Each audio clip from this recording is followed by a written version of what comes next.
يا جماعة الأكل ايه تحفة. بتقول ايه يا مهند؟ هات الماتش يلا. والله العظيم اجيب لك الماتش، فكرتك هتقول اكل حلو لا بقى والناس تحفة تسمع. اقسم بالله، والله بجد تحفة. والله. والله. مهند يا جماعة ابني هو اللي بياكل.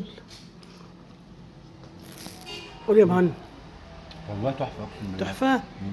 يقول تحفة يا جماعة. الحمد لله رب العالمين. السلام عليكم يا حبايبي، يا رب تكونوا بخير. عاملين ايه يا جماعة الخير؟ النهارده هنعمل مع بعض شوربة عدس يا حبايبي. غسلت العدس حلو جدا. وطبعا يا حبايبي العدس لازم يتغسل، اي بقوليات يا جماعة بتتفتح اتنين لازم تتغسل كويس قوي، عشان الريم اللي بيطلع منها ابيض ضرر على الانسان، فلازم يتغسل حلو قوي. العدس اهوت هحط عليه المية. طبعا انا هزود مية بعد كده، يعني هسلقه في مية. معايا هنا حبيتين، انا معايا نص كيلو عدس يعني. حبيتين طماطم، بصلايه، بطاطايه، توم. هحط كله كده في ممكن احط ملح وكل حاجه دلوقتي، بس احنا هنخلي الملح والفلفل والكمون لبعدين. هنحط كميه الميه اللي احنا عايزينها يا حبايبي زي ما انتم شايفين كده اللي انا هحتاجها يعني.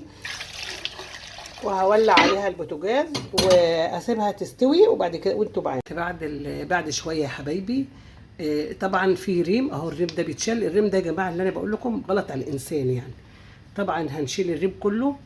نسيت اقول لكم يا حبايبي، اللي عنده جزرايه يحط. العدس بيحب الجزر يا جماعه، اللي عنده واحده جزر ولا حاجه يحطها. انا ما عنديش، بس بعت اجيب جزر ان شاء الله. كنت ناسيها خالص، معلش. هي بطاطس وطماطم وبصله وجزر وتوم بيتسلق بيه. طبعا هشيل الريم كله زي ما انتم شايفين كده. والحمد لله رب العالمين الريم طلع اهو يا حبايبي. شايفين الريم ضرر على الانسان جدا جدا. دلوقتي يا بنات بس الكهرباء قطعت للاسف الشديد. التسبيكه بتاعت الفته بتاعت شوربه العدس زي بتاعت الكوارع بالظبط. طبعا انا ضربت التوم في الكبه الحمد لله قبل ما تقطع. معايا هنا معلقه فيها فلفل اسود وكمون وملح اهوت الحمد لله ظاهر اهو. وهحط شويه زيت، وهحط شويه خل، وهنحط حوالي معلقتين خل. انتوا عارفين الفته بتحلو بالخل اهي. يغلى على النار غلوتين كده وهنقفل عليه، وهنستنى بقى لما نضرب شوربه العدس. خلصت بس لسه هتتضرب في الخلاط. الكهرباء جت يا جماعه. حطينا حته زبده هنا في حله العدس، وحطينا حته توم مدقوقه، وهنا برضو حطينا زبده وحطينا عليها توم. دي يا جماعه اللي هي الفته، وده شوربه العدس. هنحط في شوربه العدس طبعا فلفل، ملح، كمون، كزبره. بس الملح ده كتير يا دنيا، مش يعني هنحط على حسب الرغبه بقى يا جماعه الملح. اللهم صل على النبي كده. هات العدس يا دنيا اللي انت ضربتيه في الكبه بسرعه. العدس غني يا جماعه لان ضربناه في الكبه مكان ما ضربنا التسبيكه بتاعه الطماطم بتاعه التسبيكه.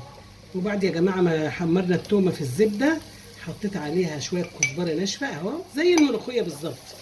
مش قادره اقول لكم الطشه دي بتبقى جميله جدا جدا. او اللي هي بتاعت هي مش طشه بقى، هي بتاعت اللهم صل على النبي الفته. هحط خل يا بنات، هحط خل براحتي خالص، بس اول الفته بتحب الخل.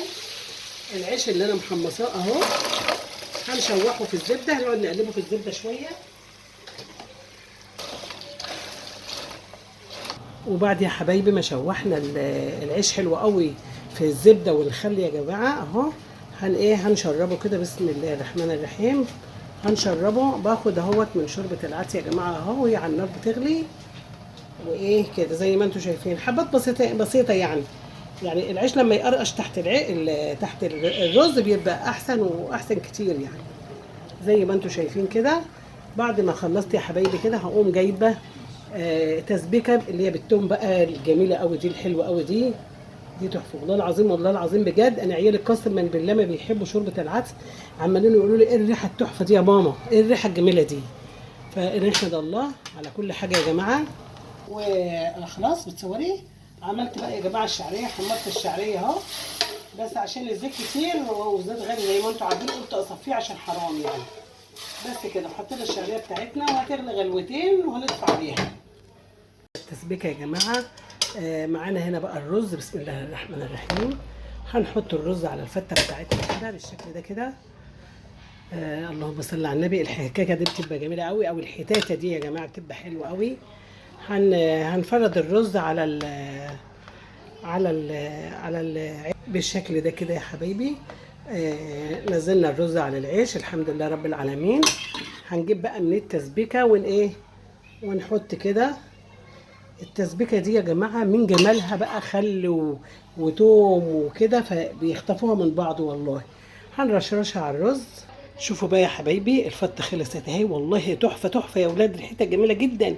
اتمنى كلكم والله العظيم تاكلوا منها. شايفين يا حبايب قلبي وعينيا الشعريه خلاص استوت اهي. هنغرف شوربه العدس بتاعتنا وهنحطها دلوقتي على السفره. وخلص العدس يا جماعه، ونخلص العدس انا مش مسؤوله خالص. بصوا الجمال يا حبايبي، بصوا الفته تحفه قسما بالله، ريحتها جميله جميله جميله جدا. بسم الله ما شاء الله والله اكبر. الف هنا وشفا علينا هنا، والف هنا وشفا للي يعمل زينا يا رب. يا رب تكونوا استفدتم. بحبكم في الله. تحياتي لكم جميعا في صدق الجعلي. سلام عليكم.